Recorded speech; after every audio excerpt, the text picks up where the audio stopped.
Mes très chers frères et sœurs, un nouveau jour, un nouveau verset. Que l'Esprit de notre Père nous conduise dans la parole annoncée en Ésaïe au chapitre 32 et au verset 8. Soyez les bienvenus.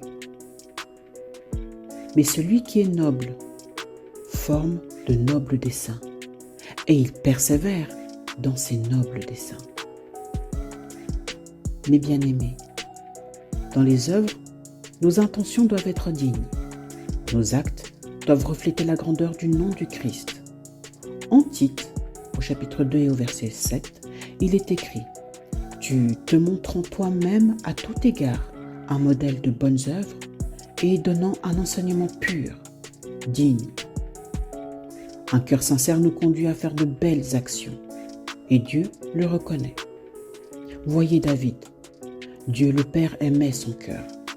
Dans le psaume 51 au verset 3, David écrit « Si tu sondes mon cœur, si tu le visites la nuit, si tu m'éprouves, tu ne trouveras rien. Ma pensée n'est pas autre que ce qui sort de ma bouche. » Persévérer dans toutes nos actions avec un cœur pur. Ce qui en sort nous permet d'agir avec droiture pour les autres et pour nous-mêmes. Notre Père se charge du reste. Mes frères, les temps ne sont pas faciles, c'est vrai. Mais notre Seigneur nous a donné une force incroyable pour accomplir nos œuvres. Que cette prière de David soit la vôtre chaque jour, en psaume au chapitre 51 et au verset 12. Ô Dieu, crée en moi un cœur pur, renouvelle en moi un esprit bien disposé. Mes bien chers frères, c'est par cette prière, mes bien-aimés, que je déclare dans le nom de Jésus de Nazareth que nos forces sont renouvelées et que les bénédictions abondent à travers nos œuvres.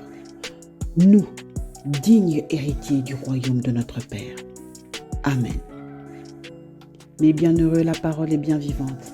Pensez à partager la vidéo, activez la cloche pour ne pas manquer un jour un verset d'amour.